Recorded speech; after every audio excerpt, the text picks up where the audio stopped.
Hey yo, what is poppin'? It's your boy Whiteout, and we watched not too long ago How to End Aging. And when you think about that, we end aging, we just live forever. Like, it got me thinking. And then I saw a second video, and it's how to cure aging in your lifetime. Imagine if we could cure aging. Imagine if we could de-age. If we could get to that perfect middle ground. What would be the perfect age? Let me know in the comments down below because I don't know.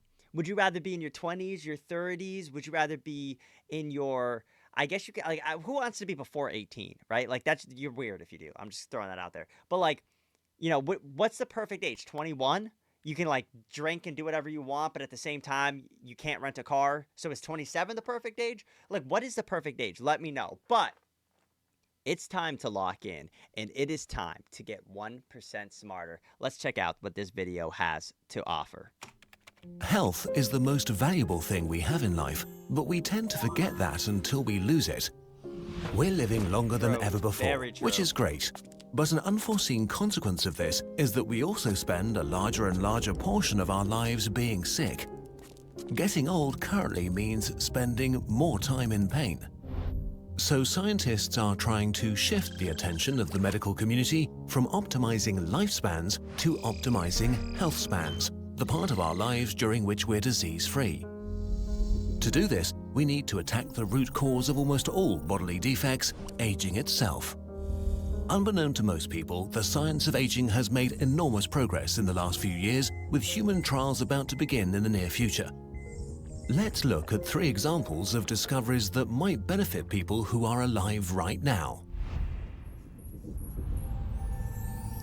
I don't know. I mean, he's kind of facts about, like, as you get older, you get sicker because your immune system gets weaker and all that stuff. So, I mean, right off the bat, growing old in general sucks. I mean, come on. A lot of kids nowadays be like, I can't wait till I'm older. Oh, yeah, but we can't wait till we're younger. God, make us younger. But, no, like, it is interesting. I just can't imagine, like, growing up, how kids grow up now would be so weird. But, like, then they're going to think that about the younger generation. And, like, is it really just an endless cycle of that? Because people, like, older are like, I don't understand how you kids even grow up anymore. And then us now, we're like, we don't even understand how these kids are growing up. Like, they're over here looking at Skibbity Toilet. What's this stuff, right? I don't even know. That's old news now. It's probably new stuff now. But, like, the frame of how fast-paced things are now, it's like, you blink and it's like 2 years. It's insane. 1. Senescent cells. Senescent cells, not the Your flesh, I got cells that. have an expiration date. Each time one of your cells divides, it copies its chromosomes. Because of the way this works, they lose a tiny bit of DNA at the ends. This could be catastrophic, so to protect themselves, we have long segments of DNA called telomeres that sort of act like the stiff bits at the end of shoelaces. But they shrink with every cell division. In some cells, after a number of divisions, the telomeres are gone and the cell becomes a zombie, a senescent cell. Senescent cells stay around and don't die. The older you get, the more of them there are inside you. They harm tissue around them and are linked to many diseases that accompany old age, like diabetes and kidney failure. But what if you could kill them off? Scientists genetically engineered mice so that they could destroy their senescent cells as they pleased. Older mice without senescent cells were more active, their hearts and kidneys worked better, and they were less prone to cancer. Overall, they lived up to 30% longer and in better health than average mice. Since we can't genetically engineer all of the cells in the human body, we need to find another way to get rid of our senescent cells. But how do we kill them without harming healthy cells? Most cells in the body commit a programmed cell suicide when they're damaged, but senescent cells don't. It turns out that they underproduce a protein that tells them when it's time to die. So, in a late 2016 study, mice were given an injection of this protein. It killed 80% of all their senescent cells while causing almost no harm to healthy cells.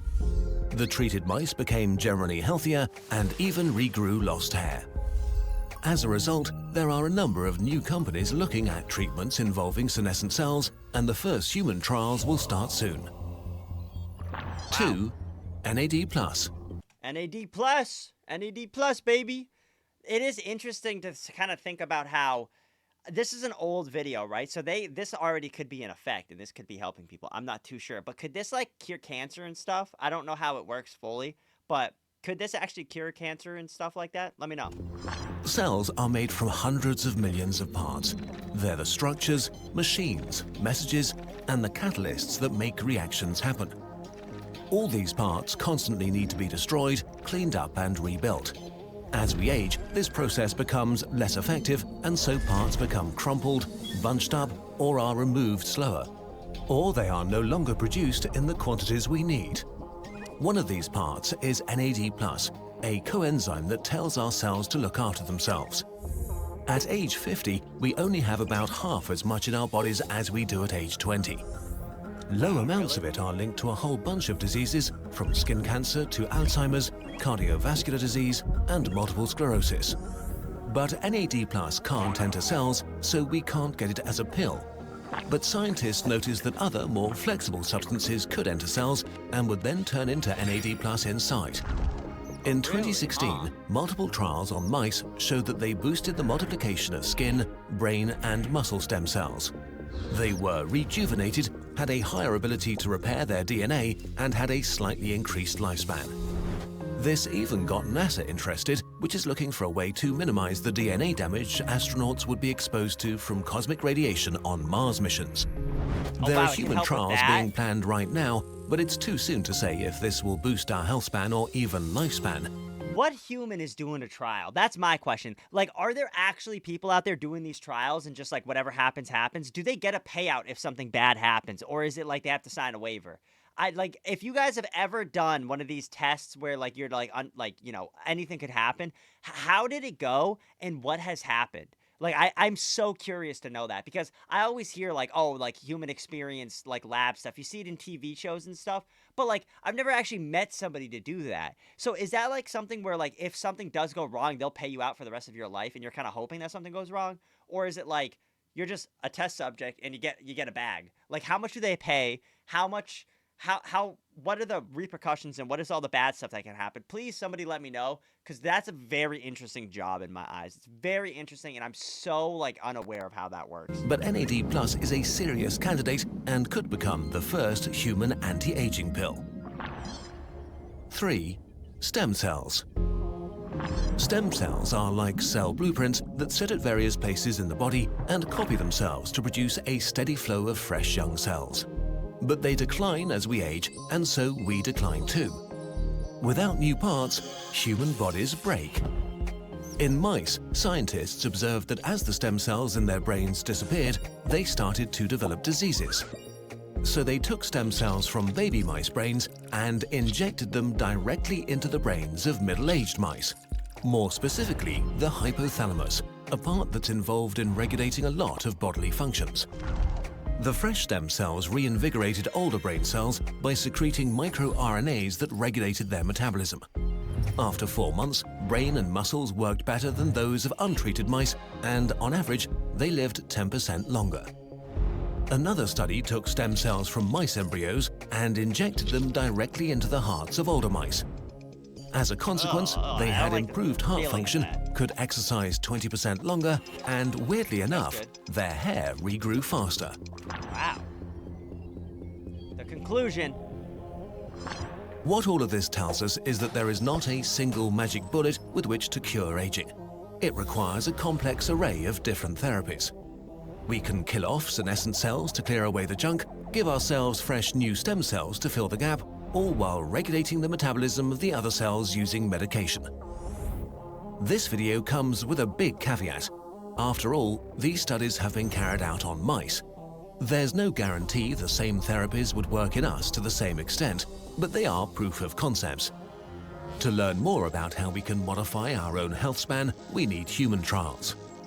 We've only covered a tiny part of the research that's being done right now and only scratched the surface of these ideas. The field of health span extension needs more attention and funding.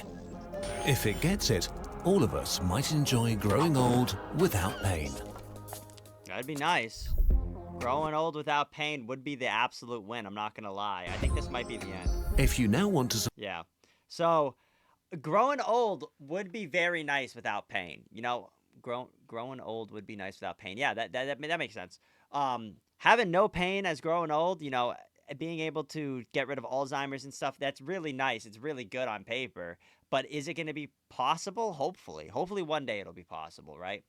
All we can kind of do is just sit back and see what they do, because like I don't think much of us are really doing anything about it. We're just gonna go with the flow. And if it does come out, is it gonna be just so expensive that nobody's gonna be able to pay for it except like the top 1%?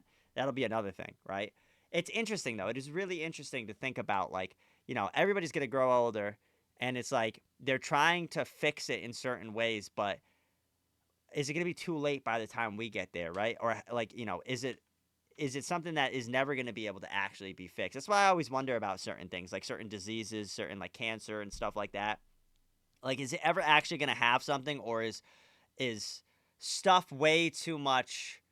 That's going to get into conspiracies, but like you can probably pick up on what I'm saying. Is stuff just kind of, is it too good to be true? I guess I can say.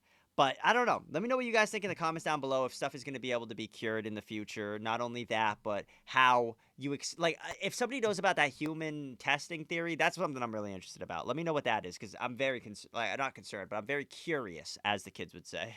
Anyways, with that being said, thank you guys so much for watching. If you guys haven't already, make sure you absolutely smash that like button. Honestly, it's pretty cringy if you haven't. I mean, I'm not upset at you, but like imagine if you didn't age, or imagine if you aged but you didn't get hurt. Well, now we moved one step closer to that. So you can move one step closer to hitting that subscribe button, because if you haven't, what are you doing, bro? Just subscribe, join the Whiteout Army. Thank you guys so much for watching, and I'll see you all in the next video. Peace.